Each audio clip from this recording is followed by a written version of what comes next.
Hello everyone, welcome to Green One Day at a Time. This is part 2 of May Allotment 2. There's loads happening this month, so we need 2 separate videos. This is an abandoned plot opposite to mine, but it is filled with these beautiful flowers. I just thought I will just focus on them for a few moments and then enjoy the bees collecting honey from pollinating the flowers. They're very popular among bees. There's one right there going through the little umbrella shaped or tube shaped flowers. See, the plot is full of those. I think this one is a borage. I'm not really sure. If anyone knows, please leave a comment.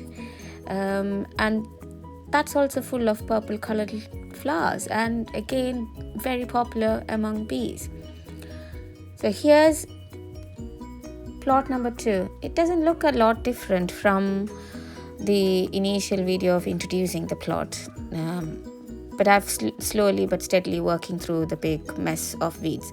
So I've cleared the front area, a little space for purple broccoli, purple Brussels sprouts. Slugs are attacking it, but I'm keeping an eye. Beyond this mess is my polytunnel, which is kitted with tomatoes and cucumber. So that's a black cherry tomato. It started flowering. It will become a very tall plant, so it needs a lot of support. This is dwarf copperleaf spinach or water amaranth. Later on I'll show you harvesting it. I have some at home. That's a Roma tomato. Again, that has started flowering. This is a sweet aperitif, so that's also kind of a cherry tomato. That's also flowering. All of these tomatoes needs pinching of the side shoots. You could leave 1 or 2 side shoots because you will be able to get more yield of it. That's a lemon apple cucumber.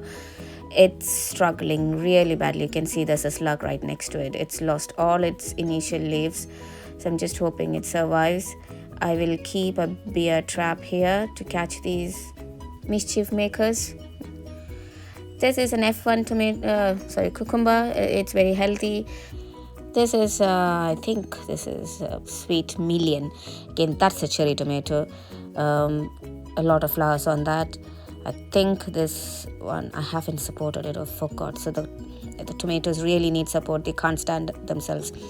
This should be pear drop, yellow color, pear-shaped fruit. And this one is tigerella. So this tomato has nice lines, black lines on the tomato. So that should be interesting to see. I have never eaten it, so I would love to see how the flavor looks like. And this is my usual sun gold. I like sun gold tomatoes. They're quite nice for salads. And all of my tomatoes are flowering. Very, very happy. From now on, tomatoes, once they start flowering, they need quite a lot of feed. Almost at least once a week, a good feed. Or you could dilute the feed to a great extent and use it in every watering. Now the area for asparagus we haven't touched. There's quite a lot of buttercup flowers, so I'm leaving it there for the bees and let the buttercup finish flowering, and then we'll start digging the space and get it prepared for asparagus. Later on in the video I'll show you my asparagus seedlings. They are not great, but they are coming along. All along the pathway there are strawberry flowers, so hoping a lot of strawberry harvest. Another bush of currant, I think this is white, started clearing and making a space, clear patch around the currant. This area needs cleanup, but I'm enjoying the grass seeds right now. It's very nice to see. I've started cleaning this area. Sorry, the video is very fast. Started clearing this area, and they will have some outdoor tomatoes. The apple and rose bushes are all coming along really well. Tried pruning these, got hurt quite a lot. There's very sharp thorns on these roses. I think this is an apple. Looking at the fruit, it might be an apple tree.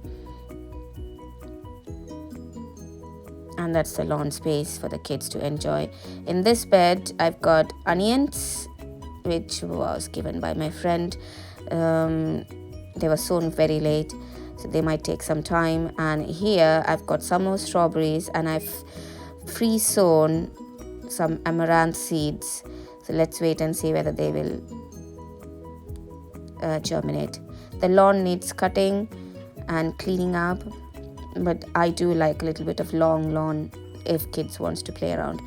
Now on my pea bed, some of them, the bindweeds are such a big headache. We've been clearing it as and when they come up, but there are some pea seedlings in here, so I don't want to start digging in to get the roots out of, or the bindweed roots out. See, there are tiny pea seedlings. So what we might do is, once the peas are finished, and we might take the whole soil out from the raised bed and then remove all the roots of the bindweed. We did try a lot. Now towards the end, that's a mint bed, and the bay leaf have started new growth. It's a good sign. And the raspberry bed, we cleared half during March, and it's all back, so we will leave it this year. We'll harvest the fruits, and then in the winter we will tidy it up properly. Now let's plant some runner beans. The runner beans have nicely germinated and grown really well. I like these long runner bean planting containers. They allow the plant to grow really well with long roots. All I'm doing now is first spacing them out neatly around the climbing unit, so that I know that they have enough space, and then I will dig them in.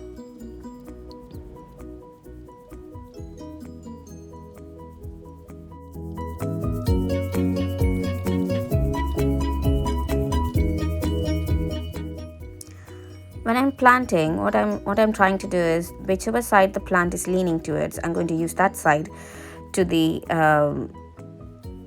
netting, so that the runner beans will automatically cling on to the net and climb. So that's an easy way to let them climb, and you don't have to tie them in. So that's the last runner beans, and then watering is the next bit. So all of the seeds I sown germinated, and all of them are healthy. The night's temperature doesn't look that bad, so they should be fine.